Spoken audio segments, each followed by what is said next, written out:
अच्छा students, limitations of sampling को discuss करते हैं।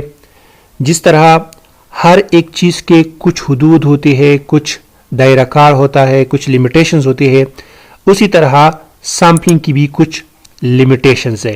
ठीक है, अब वो लिमिटेशंस क्या है, आइए वो देखते हैं। नंबर फर्स्ट लिमिटेशन है, since a sample is a part of population therefore a sample does not fully over the population and consequently results are not exact। चूंकि सैंपल जो है ये पॉपुलेशन का एक पार्ट होता है, इसलिए ये सैंपल पॉपुलेशन का मुकम्मल जायजा नहीं ले सकता। इसके जो रिजल्ट्स होते हैं, यानी सैंपल के जो रिजल्ट्स होते हैं, ये रिजल्ट्स क्या होंगे, ये एग्जैक्ट नहीं होंगे, ये प्रिसाइज रिजल्ट होंगे। ठीक है, यानी एग्जैक्ट के करीब हो सकते हैं लेकिन एग्जैक्ट रिजल्ट्स नहीं आ सकते। यानी जो रिजल्ट्स पॉपुलेशन से ली जा सकते हैं, पॉपुलेशन के जो रिजल्ट्स आ सकते हैं, वही रिजल्ट्स सैंपल के नहीं आ सकते। ठीक है, समझ में कि क्यों नहीं आ सकती, क्योंकि सैंपल जो है ये पॉपुलेशन का पार्ट है और सैंपल पूरी पॉपुलेशन को कवर नहीं कर सकता, पूरी पॉपुलेशन का जायजा नहीं ले सकता। ठीक है, तो इसलिए इसके जो रिजल्ट्स होते हैं ये प्रिसाइज रिजल्ट्स होते हैं, यानी एग्जैक्ट रिजल्ट्स नहीं हो सकते। ठीक है, समझ में आ गई।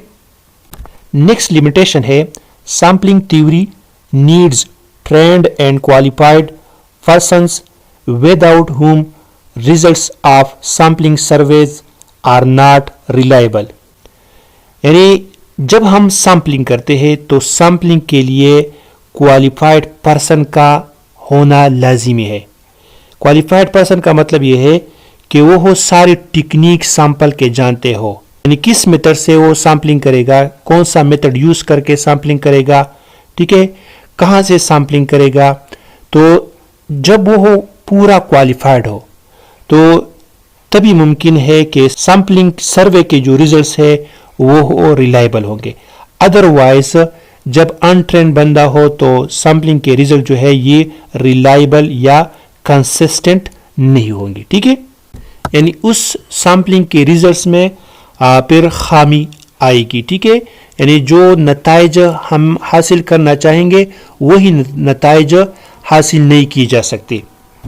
नेक्स्ट लिमिटेशन है, the execution and planning of sampling survey should be done very carefully, otherwise the data में प्रोवाइड मिसलीडिंग रिजल्ट्स। इसका मतलब यह है कि सैम्पलिंग सर्वे के लिए जो प्लानिंग तैयार किया गया है, उसी प्लानिंग को मद्देनजर रखते हुए बहुत ही एहतियात के साथ काम करना चाहिए, उस पर बहुत एहतियात के साथ अमल दरामद करना चाहिए। क्योंकि अगर उसी प्लानिंग के हिसाब से काम नहीं किया गया तो फिर डेटा जो है ये गलत रिजल्ट प्रोवाइड करेगी, गलत इंफॉर्मेशन प्रोवाइड करेगी, यानी जो रिजल्ट हमें चाहिए होंगी वही रिजल्ट्स वो फिर नहीं देगी। ठीक है, तो ये फिर एक गुमराहकुन अमल होगा। तो इसलिए जब भी सैम्पलिंग सर्वे किया जाए तो उसमें उसके लिए जो प्लानिंग तैयार की गई हो उसमें एहतियात करने की बहुत ज़्यादा ज़रूरत होगी। ठीक है, तो ये था आज का लेक्चर। उम्मीद है लिमिटेशंस आप सबकी समझ में आए होंगे। इंशाल्लाह नेक्स्ट लेक्चर में फिर मुलाकात होगी, तब तक के लिए अल्लाह हाफिज़।